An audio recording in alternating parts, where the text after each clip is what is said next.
to love and to cherish from this day forward.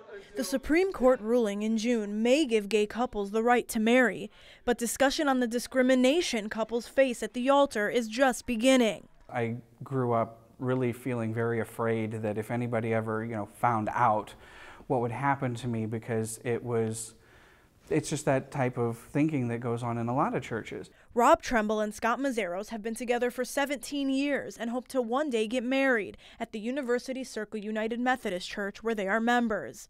While the pastor of that church is open to performing ceremonies for gay couples, not all clergy are. I believe that the Bible is pretty clear that marriage is one man for one woman. Some believe a pastor turning a couple away at the altar is a form of discrimination, but is it legally? It is discrimination. Churches always make discrimination. David Forte, professor of law at Cleveland State University, thinks there is an argument there despite separation of church and state. Some people may now say that since a minister or priest is a state actor for purposes of marriage, cannot turn away a couple that has been guaranteed by the Constitution. We found pastors' decisions on marrying same-sex couples and whether or not they believe it's discrimination varies on their interpretation of religious scripture. I don't think it's discriminatory. And because something is legalized doesn't necessarily mean that it meets biblical standards. It's so important to read between the lines.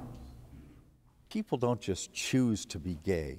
And how do we enable folks to relate to each other, love each other, have relationships that last and matter? But some clergy believe being forced to perform the ceremonies would be its own form of discrimination against them. If you force me to do a wedding, then we may talk about discrimination. You're discriminating against my religious views.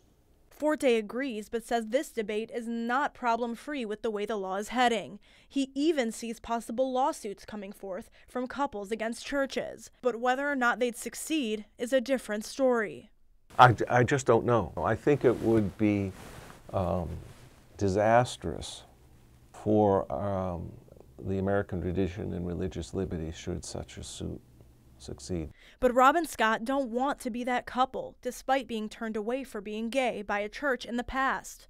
Well, if you have to force them to do it, why do you want to be there anyway? I don't want that kind of bigotry and hatred hanging over what should be the most important day in our lives. Meanwhile, Ohio does not have laws that protect the LGBT community from housing, employment, and other forms of discrimination.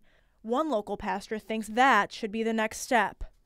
We need to be working on non-discrimination legislation, both here in the state of Ohio and also at the federal level.